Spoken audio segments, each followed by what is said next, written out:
kapatid sa media. Ako po na ang pansamantalang halili sa ating kasama Wilson de Flores. At ngayon po ay nasaan siya? Nasa kanyang dentist. Ayan.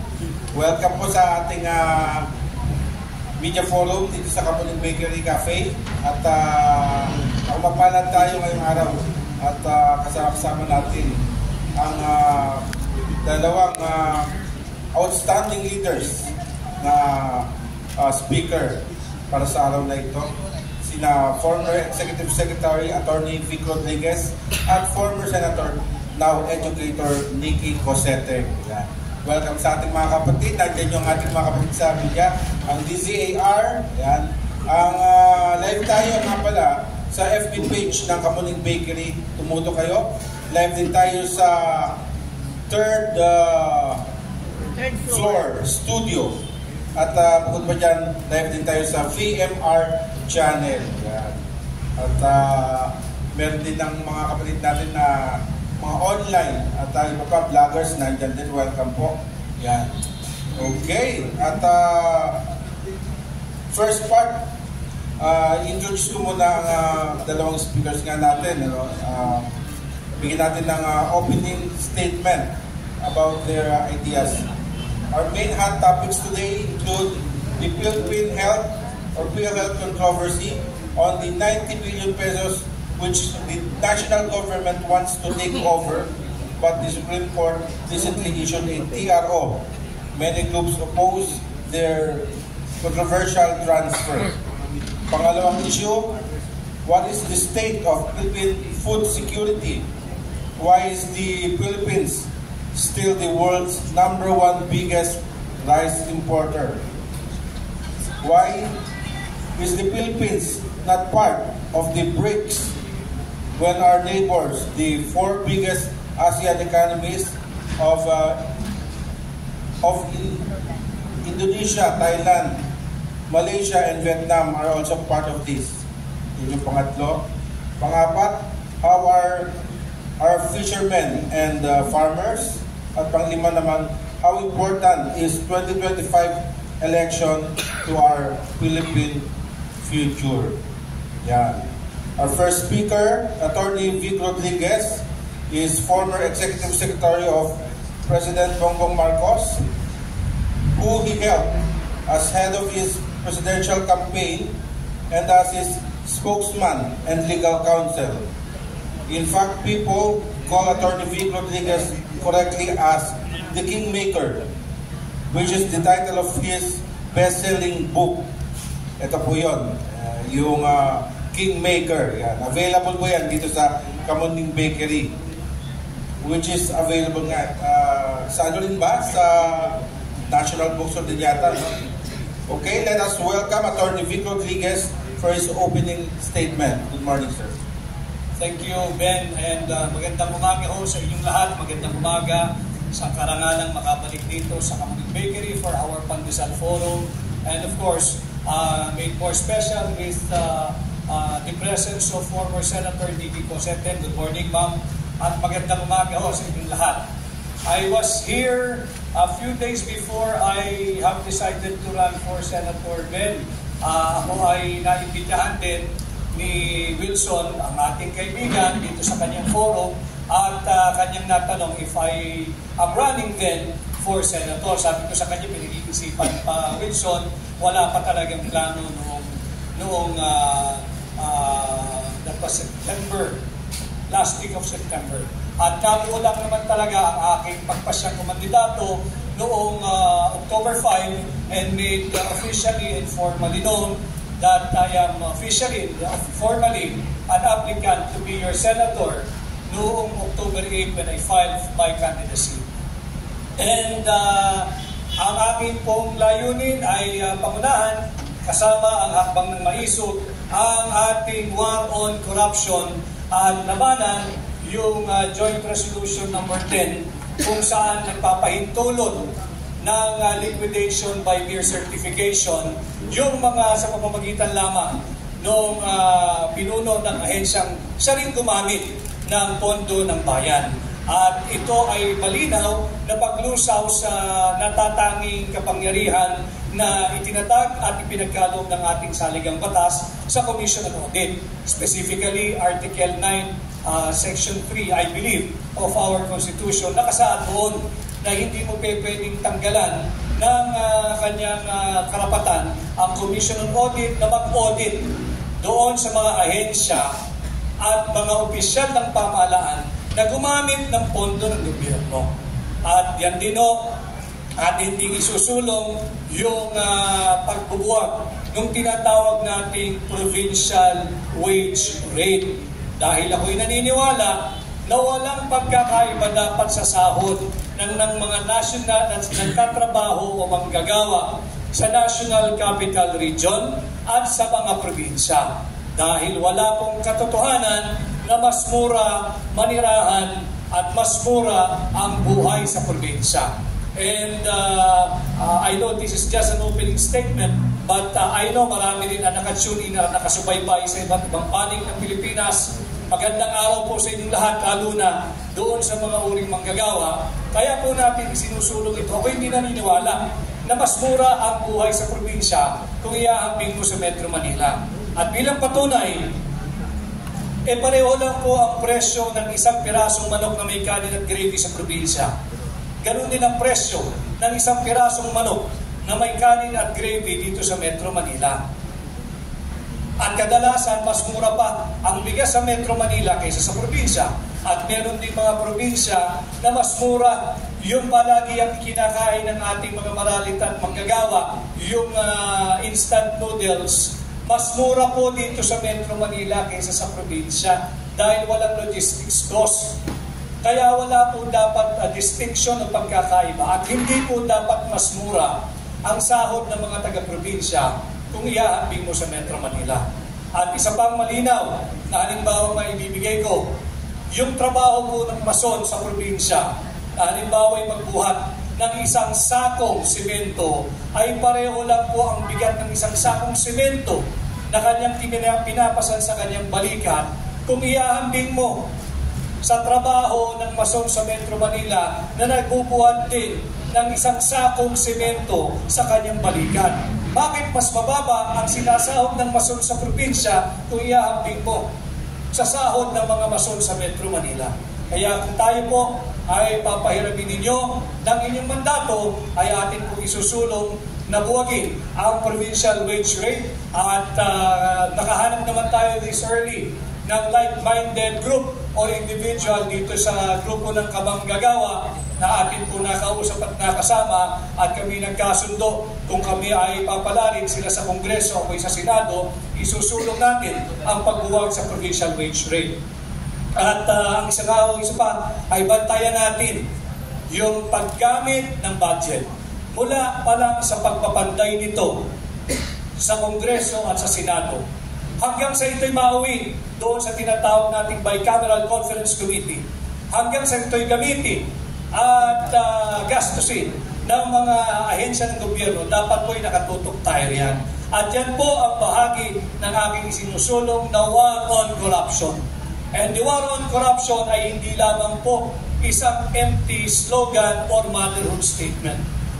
In fact, I have said this in other forums.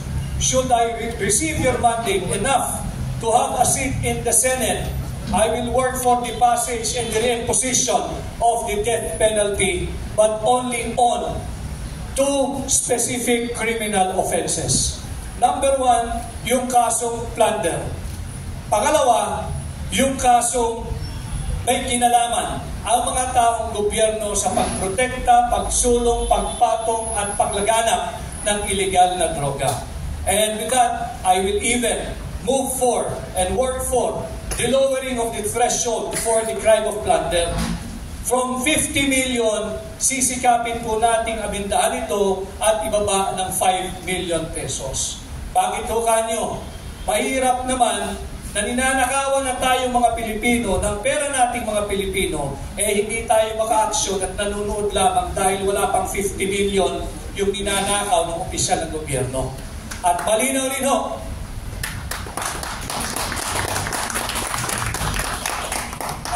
ako naman ho ay hindi relihiyosong tao, subalit ako'y spiritual na tao. At inaral ko rin naman yung nasusulat sa banal na kasulatan. Ang sinabi ho riyan ay very basic. Huwag kang magnakaw. Hindi sinabing huwag kang magnakaw ng 50 million, kundi makakasuhan ka ng plunder. Napakasimple po ng pananalita ng banal na kasulatan. Simpleng-simple. Huwag kang magnakaw. Kaya po kung tayo papalarin ang ating war on corruption, susulong po natin ang pagbabalik ng death penalty. Maraming salamat at magandang umaga. Alright, maraming salamat po sa ating future Senator Attorney Vic Rodriguez. Kailangan yan yung maging panukalang batas na yan. Kasi kailan 50 M, di ba? 50 billion. Pero kapag mababa, di papasok sa di ba? Mga kaso na planter, di ba? Kaya kailangan natin ng ganyang magiging senador sa bansang ito. Okay, at ngayon naman ay tawagin naman natin ang ating next speaker. Yeah, that means the respected former Senator Nikki Cosette, who is also former Congresswoman, a human rights and women's rights activist, a nationalist, and now educator as the president of Diliman College and Diliman Preparatory School. Welcome for your opening statement, Ma'am Nikki Cosette, Senator. Thank you, Ben. Sa magandang umaga sa iyo, Ben. Kay Attorney na susunod magiging senador. Maganda yung mga sinabi na kanina. Sa ating po mga kaibigan sa media, sa ating mga tagapanood at tagapakinig, isang maalam na pagbati po. Ipapasalamat po ako na naanayahan na makibahagi sa araw na ito. Dahil matagal na po ako hindi nakapunta rito sa Kamuning Forum, Kamuning Bakery Forum. Pero napansin ko, yung sinabi ko yata 4 years ago, nare-replay lagi. Pero nakikita ko lagi yung background, Kamuning Forum. Kaya siguro hindi na ako inimbita. Pero salamat po sa inyong paanyaya. Napakabigat po ng pag-uusapan sa araw na ito. Binanggit ni Ben kanina tungkol sa pagkain. Matindi po yun. Yung isa sa pinaka-matinding paksa na dapat natin pag-usapan. Yung BRICS, yung bagong pagdaigtigang samahan na nagnanais na mailahok o makasama yung pong tinatawag na mga bansa sa South, developing countries na dati wala pong tinig, walang boses, at ngayon ay baka sakali matulungan sila sa pag-unlad at sa pag-angat ng kanilang pamumuhay. Pag-uusapan din yung PhilHealth, kung saan po ang ating mga kababayan ay umaasa para sa kanilang mga kailangan pangkalusugan na hanggang sa ngayon ay hirap na hirap kami po sila sa pagkustos ng kanilang mga gastusin pangkalusugan at eleksyon. Eleksyon na naman po sa susunod na taon. At ito po ay isang bagay na dapat natin solusyonin. Dahil kung yan pong sinasabi natin Attorney Rodriguez na tungkol sa pagboto o tungkol sa eleksyon o tungkol man sa kani-kanilang mga plataforma sa lahat ng mga kandidato, mahalaga po na suriin natin po ng mabuti. Dahil kung ano man ang reklamo natin tungkol sa pamahalaan, yan po ay nagsasalamin lang sa ating lipunan. Kung gusto natin gumanda, ay pagpalaki natin, yung ating pong mga nagmamulungkulan, nasa sa ating pong mga kamay kung paano po mangyayari yun. Hindi po milagro, wala pong volunteer. Si attorney nga nagpo-volunteer pag senador, pero hindi po mangyayari yan kung hindi po natin bibigyan ng tulong. At ganoon din sa lahat ng ibang mga kandidato na haharap po sa inyo sa darating na halalan. Kaya masyadong mahalaga. Siguro akala ko nga 4 na forum ang kailangan dito para matalakay yung paksa natin sa araw na ito. Kaya maraming salamat po sa inyong pag-anyaya sa akin dito sa Kamuning Bakery Forum. Right, maraming salamat po. Former Senator Nikki Cosette, isang karangalan din po ng mga kapiling namin kayo dito. By the way, live tayo sa Facebook via Zoom ngayon sa Kamuning Bakery. Tumutog po kayo. Again, live din tayo sa 3rd floor studio at VMR channel sa kanilang YouTube. Yan. Okay, magtungo tayo sa ating Q&A portion para sa ating mga media guests today. And meron bang nais na unang magtanong sa ating mga bisitang media? Yes, kapatid. Kapatid na Guyagol. Pakilala muna kayo anong istasyon?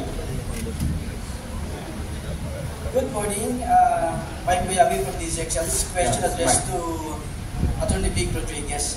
Sir, any reaction dun sa parang policy o patakaran ng ilang mga malalaking media na kung saan ay ang pwedeng maimbitahan lang for debates ay yun daw kung merong pasok sa top 20 sa mga survey firms at pag gano'n ay parang matindihado ata ilang ding mga siguro pili o nagugustuhan ng ilang mga candidates kung sila wala din opportunity to somehow propound their tinatawag natin platforma de gobyerno. Any comment on this?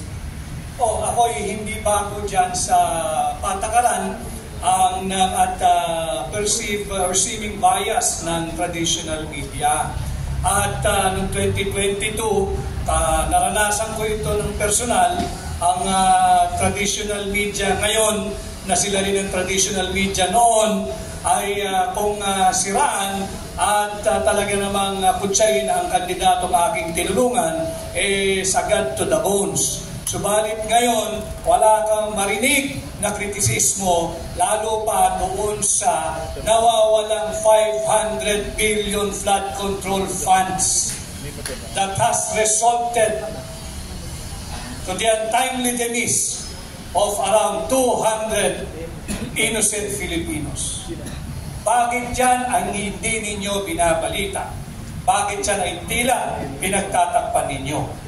Kung hindi ninakaw yung 500 billion flood control funds, maaari, hindi naman siguro lahat, kundi karamihan doon sa 200 taong inosenteng namatay, bata, matanda, nanay, tatay, mga anak, buhay pa ho siguro ngayon.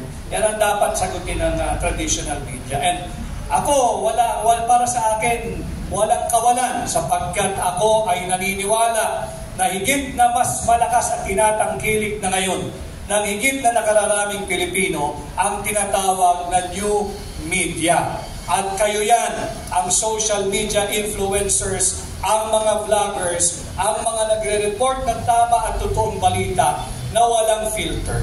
So para sa akin, hindi kawalan na hindi tayo mabigyan ng plataforma o platform ng mga branded o tinatawag nating traditional media.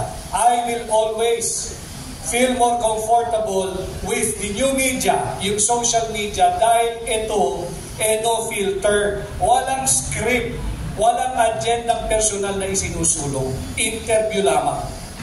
Yun, malinaw po ba? Uncensored nga. Hindi sinesensor talaga. No? Ayan. At kapatid na Guyagol, may follow-up? Okay. Sir, yes sir, kilala po kayo. Attorney Vic and Senator Nikki, good morning po. Good morning everyone. Follow-up lang po sa tanong sa kasama natin sa DCXL. Attorney Vic and Senator Nikki, sa tingin niyo po ba may kamay ang Palasyo ng Malacanang kaya ultimo sa pinaplanong debate na i-sponsor ng GMA7 ay minamarginalize yung mga kandidato sa pagkasektor? Attorney Vic.